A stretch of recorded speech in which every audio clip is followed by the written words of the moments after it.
जय हिंद सभी साथियों को। साथियों, आज बैठे हैं हम वार्ड नंबर 4 जिला परिषद के जो प्रत्याशी हैं उनके घर, जिनका नाम है नविता देवी। आज उनसे जानेंगे जो जिला परिषद का, जो कहते हैं कि हॉट सीट बन चुकी है जिला परिषद का इलेक्शन।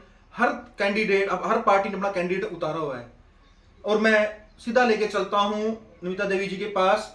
सबसे पहले आपका स्वागत है। धन्यवाद। सबसे पहले तो मैं सत्य की जीत चैनल का धन्यवाद करना चाहती हूँ जो हमारे घर आए और हमसे इस वार्ड नंबर 4 के बारे में और समस्त वार्ड वासियों को ताकि हमारे बारे में पता चल सके। सबसे पहले मैं आज गोवर्धन पूजा की और कल भाई दूज की अपने वार्ड वासियों को, समस्त देशवासियों को बधाई देना चाहती हूँ। उसके साथ साथ मैं बताना चाहती हूँ कि इस वार्ड में ये हॉट सीट बन चुका है। रीज़न आप सबको पता है, तो उससे रिलेटेड जो भी क्वेश्चंस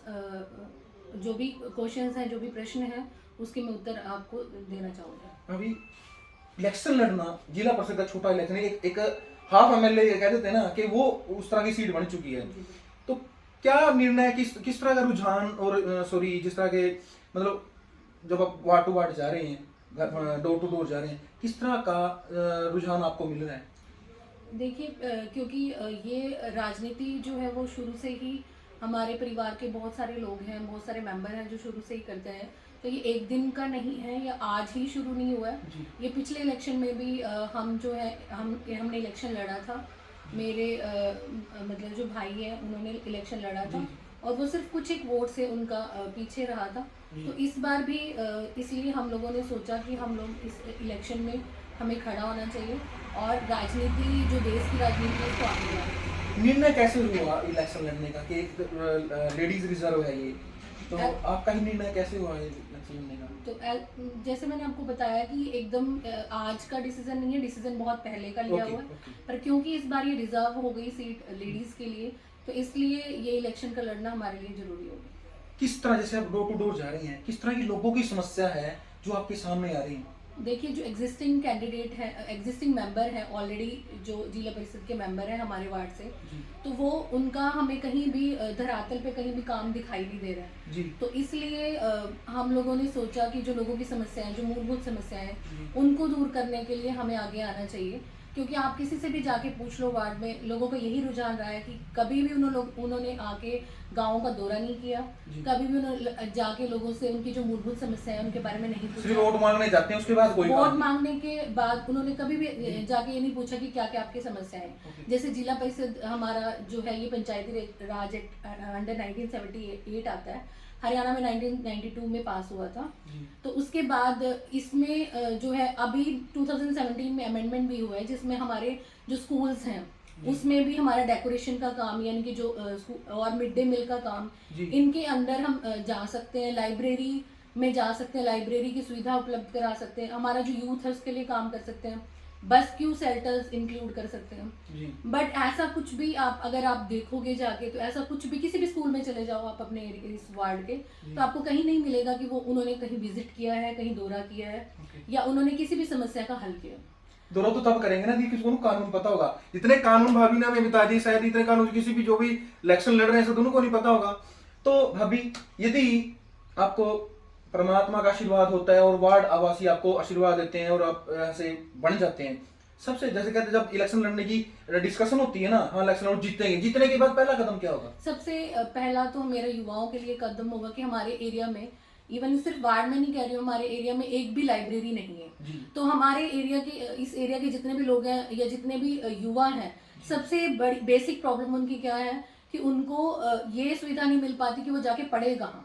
उनके पास बेसिक बुक्स नहीं है, बेसिक नॉलेज नहीं है कि कहाँ जाके पढ़ें, कितनी देर तक पढ़ना है। तो अगर हम ये सुविधा उपलब्ध करा दें, तो जो ये जॉब्स के लिए या छोटी मोटी जॉब्स के लिए भी बच्चों को इधर उधर घूमना पड़ता है, कहीं कहीं एजुकेशन के लिए जाते हैं, तो एटलीस्ट लाइब्रेरी की सुविधा उनके पास हो। तो सबसे पहला कदम मेरा युवाओं के लिए यही रहेगा कि लाइब्रेरी के लिए ग्रांट अवेलेबल कराएं। कुछ खास और इसके अलावा वही बच्चों के लिए जो लोग अशिक्षित हैं, उनको शिक्षित करने के लिए, उनको अवेयर करने के लिए कि क्या क्या हमारे अधिकार हैं, वो सबसे जरूरी है। ये बेसिक जो सुविधाएं हैं वो ये सब तो मतलब हम अवेयर कराएंगे। उसके अलावा जो इसके अलावा जो मूलभूत समस्याएं हैं, जैसे बस क्यू शेल्टर्स नहीं है बहुत जगह पे, तो वो अवेल कराने, ये जितना भी हमारे अंडर आएगा वो सब कुछ हम अपनी तरफ से पूरी कोशिश करेंगे और सोशल वर्क जितना भी हो सकता है उतना करेंगे। शुक्रिया आपका। पढ़े लिखे होने का बहुत फायदा है कि कानून जानते हैं, अधिकार जानते हैं। तो साथियों, हमारी शुभकामनाएं आपके साथ हैं कि आपको परमात्मा आशीर्वाद दे और आप यहाँ से जो है नुमाइंदा चुन के जाएं। और साथियों, आपने देखा कि एक डम्मी के रूप में, जैसे कहते हैं ना, एक महिला को रिजर्व सीट थी, एक डम्मी के रूप में ले लिया और कार्य करना है उसके या तो पति ने करना है या ससुर ने करना है। नॉलेज आपके सामने लिखी है कि नॉलेज भी है और एक राजनीतिक परिवार से भी संबंध रखते हैं। इंटरव्यू से ही पता चल गया, बड़े बड़े इंटरव्यू किए मैंने, लेकिन जो नॉलेज यहाँ पे मिली और जो उन्होंने दी और जो समझाया और जो लाइव में आके बताया, उससे पता चलता है कि राजनीतिक परिवार से मतलब संबंध रखते हैं। अब मैं उनके जो कहते हैं कि पति परमेश्वर मिस्टर नरेश जी, और किसी पहचान के मोहताज नहीं, यहाँ पे एडवोकेट भी हैं, मैं उनके साथ सीधी बातचीत करता हूँ। नरेश भाई, धन्यवाद आपका और आपका स्वागत है। नमस्कार साथियों, नमस्कार। मैं सबसे पहले सत्य की जीत चैनल का धन्यवाद करूंगा जो उन्होंने हमें हमारे विचार पब्लिक तक पहुंचाने का मौका दिया, क्योंकि और दूसरा, मैं सभी हल्का वासियों, देशवासियों को यूथ कांग्रेस की ओर से और अपने समस्त परिवार की ओर से गोवर्धन पूजा और भाई दूज की बहुत बहुत शुभकामनाएं दूंगा। ठीक है। और नरेश भाई, निर्णय कैसे हुई? दोबारा सवाल आपसे भी, एक निर्णय कैसे हुआ? क्या जैसे कि मेरी धर्मपत्नी ने बताया कि हमारा पहले भी राजनीतिक परिवार है, पहले भी इलेक्शन लड़ा है हमने। हमारा इलेक्शन हुआ था पहले, नायब सैनी जी के ब्रदर इन लॉ हैं जो हमारे से विजयी कैंडिडेट थे और हम सेकंड विनर थे। हम 143 वोट से इलेक्शन हारे थे।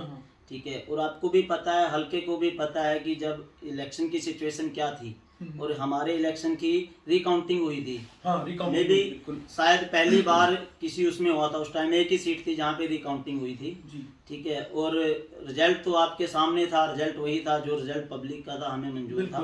ठीक है। पब्लिक ने उनको मौका दिया, उन्होंने क्या काम किए क्या नहीं किए मेरे को बताने की जरूरत नहीं है, वो पब्लिक को पता है। मैं चाहूँगा कि अगर पब्लिक एक बार मौका देंगे, अभी मेरी जैसे पत्नी ने बताया क्या क्या जिला परिषद की क्या क्या पावर्स होती हैं और क्या कर सकते हैं, हम सब पर अपना जो भी पावर्स हैं उनको पब्लिक के लिए यूज़ करेंगे और पब्लिक की जो भी बात है सरकार के लिए, सरकार से साथ लड़ेंगे उसके लिए, पब्लिक के लिए। जैसे कि नरेश भाई, आप एडवोकेट भी हैं, आपको कानून पता है सारा कि किस तरह कैसे क्या होता है। मतलब आप जो है वार्ड नंबर 4 के लिए क्या आपके दिल में एक तमन्ना होती है जब हम बैठते हैं कि यार इलेक्शन लड़ना है, तो आपकी तमन्ना क्या है यहाँ पे इस वार्ड के लिए कुछ करके दिखाने की? इलेक्शन लड़ने का मतलब ये नहीं है कि हमें राजनीति करनी है या आप लेवल पे जाना है जी। सबसे पहले होता है कि वार्ड है, मेरा परिवार है।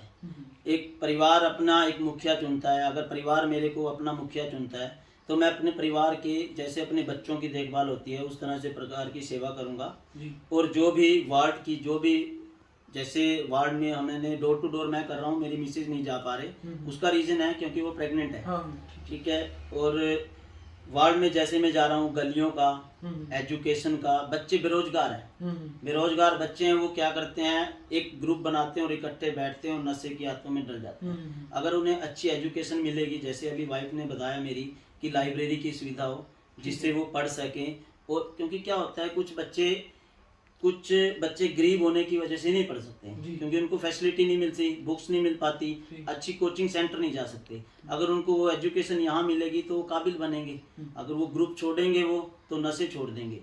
ठीक है। और नशे का हमारे वार्ड में क्या, हमारे पूरे आपने देखा है, जैसे पहले पंजाब था और पंजाब के बाद हरियाणा भी नशे में और क्राइम में कितना आगे बढ़ चुका है।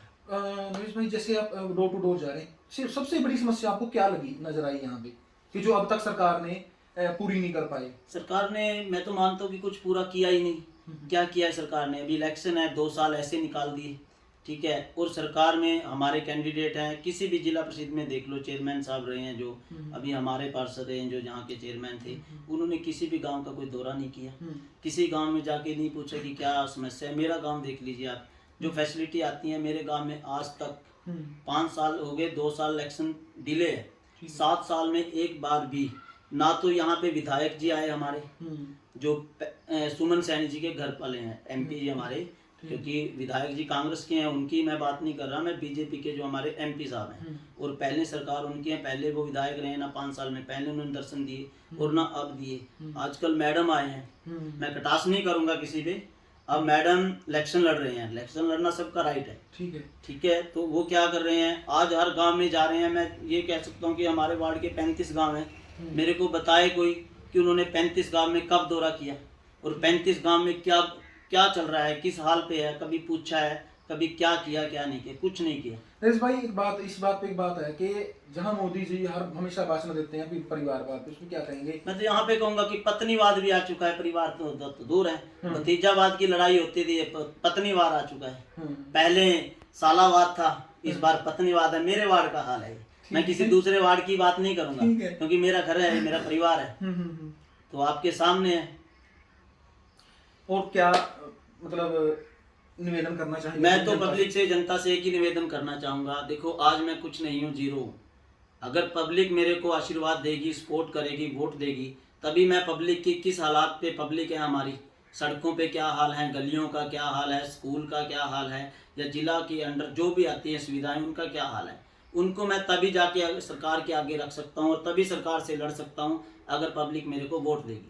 अगर वोट देगी, सपोर्ट करेंगे, हम विजयी होते हैं, तब हम दिखाएंगे कि काम क्या होता है और वार्ड में क्या होता है। मैं वादा करता हूं कि अगली बार वोट मांगने के लिए नहीं जाना पड़ेगा, खुद ब खुद वोट डालेंगे, ऐसे काम करके दिखाएंगे। साथियों, ये थे नरेश जी और उनकी वाइफ जो यहाँ पे महिला प्रत्याशी हैं, और रामकिशोर गुर्जर विधायक है यहाँ से, उनकी पत्नी शैली चौधरी जी, उनको समर्थन है इनको। तो आपने देखा, निर्णय आपके हाथ में है, क्योंकि जनता जनार्दन, मैं हमेशा एक बात कहता हूँ, जनता जनार्दन से बड़ा कोई ताकत नहीं।